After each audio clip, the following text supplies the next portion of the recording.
Yo tout le monde, c'est Aurel. Aujourd'hui on se retrouve pour la review de l'épisode 12 d'IQ saison 4, avant-dernier épisode de cette première partie, et puis il faudra attendre juillet pour avoir la suite. Bon, selon l'épisode de la semaine prochaine, parce que vu que c'est l'épisode 13, alors ça risque d'être peut-être un épisode de transition ou peut-être un petit résumé finalement de ce qu'on a vu en ce début de saison, je sais pas trop. Eh bien il y aura peut-être pas de review, je vous préviens d'avance. Logiquement il y en a une s'il y a des choses intéressantes dans l'épisode, mais si jamais on a simplement un petit résumé ou des petits trucs comme ça, j'en ferai pas forcément. Si jamais vous avez pas vu l'épisode du jour, c'est dispo sur Wakanim, il est en description comme d'habitude, et c'était un épisode très sympa pour le coup, parce qu'on a pu voir certaines équipes jouer, et surtout on a eu la première rencontre entre Hinata et Korai. Donc début d'épisode, on a le match de Nekoma qui est un petit peu montré notamment, et surtout ce qui était le plus intéressant, c'est un petit peu le comportement de Bokuto une fois qu'il est en plein match. Bokuto, c'est celui, vous voyez, qui a les cheveux blancs et noirs comme ça, qui crie toujours yeah yeah yeah partout et tout, et eh bien c'est vrai qu'on l'a pas forcément vu énormément jusqu'ici. Alors on l'a déjà croisé plusieurs fois et tout, mais pour ceux qui n'ont pas vu notamment les OAV etc, c'est vrai qu'on l'a un petit peu moins vu. D'ailleurs je vous conseille d'aller voir les OAV qui sont sortis dernièrement, là c'était au début de cette saison-ci, c'était juste avant la saison, qui sont plutôt intéressants et plutôt sympas à regarder notamment, et c'était cool ici de voir justement le comportement de Bokuto une fois qu'il est en plein match. On voit directement que c'est quelqu'un qui aime bien attirer l'attention, qui aime bien quand il y a tout le public autour de lui et tout, et il faut le motiver, tout simplement, parce que c'est quelqu'un qui n'est pas forcément motivé, notamment ici ils étaient dans le deuxième stade, ou je sais plus, enfin c'était un sous-stade en gros, c'était pas le plus gros stade là où on jouait Karasuno etc, et du coup il était un petit peu démotivé, et il fallait absolument le remotiver. Mais bon, une fois qu'il est motivé, on l'a vu, il envoie des patates. Franchement, je suis impatient de voir des gros matchs entre Karasuno notamment, avec Nekoma et tout. Ça peut être hyper impressionnant. Déjà rien que quand je vois ce qu'ils nous ont sorti avec le dernier match, surtout les dernières actions, franchement je sens que la suite du tournoi ça va être assez incroyable, et j'espère qu'on va pas être coupé en plein milieu de la saison, parce que là on va avoir une pause, mais c'est surtout pour la fin de saison, parce que je sais pas trop où est-ce qu'ils en sont dans le manga, mais je pense que du coup l'arc du tournoi là ça doit être le dernier arc peut-être, parce que je sais qu'ils approchent de la fin au niveau du manga, et donc j'ai un petit peu peur que nous, on ait à attendre, si vous regardez que l'anime en tout cas, qu'il y ait une attente entre la saison 4 et la saison 5, et ça peut vite nous couper l'herbe sous le pied comme on dit.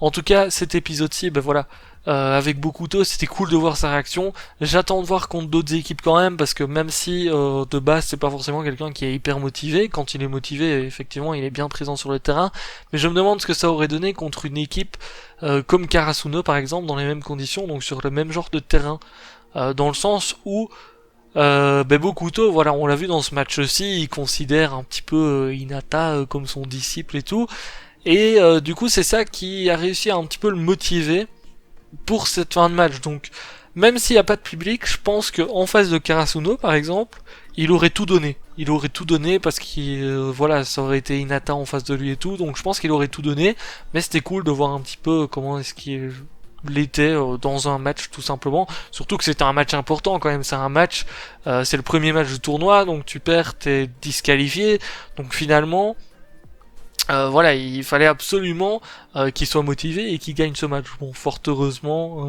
ils ont quand même réussi à gagner. C'était très cool de voir les actions de Bokuto.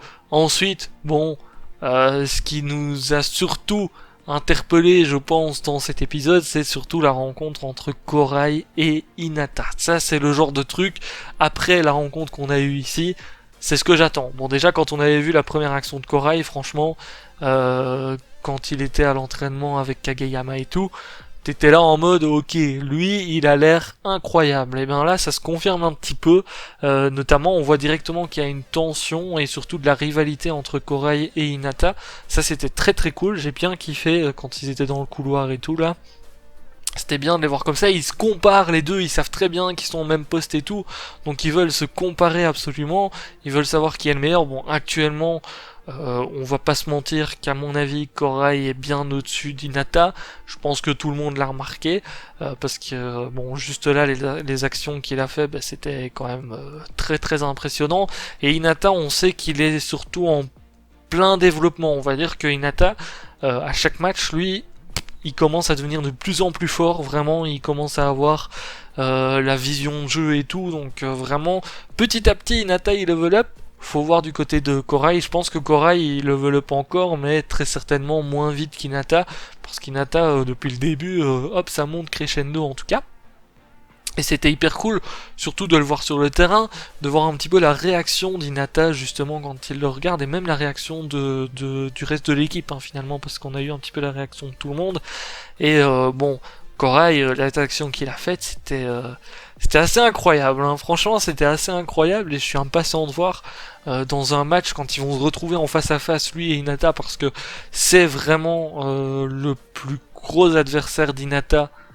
Si on compte que les joueurs les uns avec les autres, c'est le plus gros adversaire d'Hinata, dans le sens où ils ont à peu près la même taille, c'est les deux plus petits. Korai il est considéré un petit peu comme le petit géant finalement, et Hinata il recherche justement ce titre, il essaye de rattraper le vrai petit géant et de devenir le nouveau petit géant, on va dire ça comme ça. Donc c'est vrai que il y a une grosse rivalité entre les deux.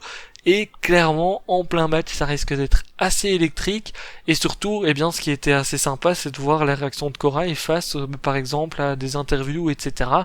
Parce que c'est vrai que quand un joueur est si petit, et comme on le voit avec Hinata depuis le début, ce que les gens se posent comme question, c'est qu'est-ce que vous pensez un petit peu de tout ça, parce que vous n'avez pas forcément la taille adaptée pour faire du volley.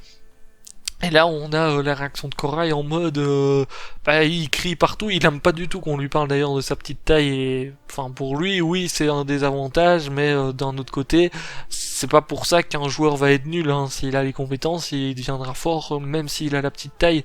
Donc c'est vrai que c'était assez cool de voir ça justement, il me fait grave penser à Hinata, franchement, Korai, j'ai l'impression de voir un Hinata numéro 2, sauf qu'actuellement il est plus fort, et surtout il est un peu plus en mode... J'ai l'impression qu'il a un petit peu le style de... Il est un peu méprisant et tout, j'ai l'impression. Par rapport à Hinata qui lui est pas forcément méprisant, etc. Mais ça risque d'être très très intéressant en tout cas avec la suite. J'espère qu'ils vont se rencontrer assez vite tout de même, parce que c'est vrai que là on reste un petit peu sur notre fin, c'était le premier face à face. Je m'attendais peut-être à ce qu'ils se lancent un petit défi l'un et l'autre là vite fait après le match ou quelque chose comme ça, mais finalement pas du tout, mis à part des regards, il n'y a pas eu grand chose après le match.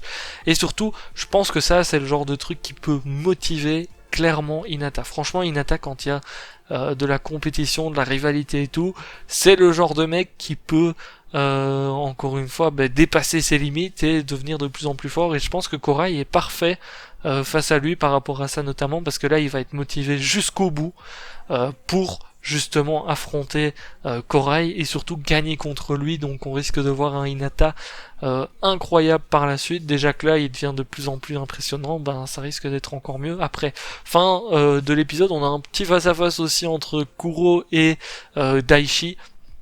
Bien entendu, bon, en tant que deux capitaines, c'est un petit peu logique. Ça se voit que tout le monde est dans un esprit de compétition, et c'est pour ça que les épisodes sont kiffants jusqu'ici. C'est à chaque fois qu'il y a des rencontres avec les équipes, tu sais très bien que c'est des matchs hyper importants, c'est leur rêve de gagner finalement, et du coup ils sont tous à fond dedans, et il y a surtout des rivalités dans tous les sens, et ça c'est vraiment hyper cool. Sur ce, je vais vous laisser là pour cette petite review. N'hésitez pas à me dire ce que vous avez pensé de l'épisode en commentaire, même si c'était un petit peu moins peut-être cool pour certains, vu que c'est pas Karasuno qu'on a vu sur le terrain, mais moi j'ai trouvé ça très très bien en tout cas, et très bien amené, etc. Tout ce qui est rivalité et tout. On verra bien en tout cas ce qu'on nous réserve pour le dernier épisode de cette partie 1.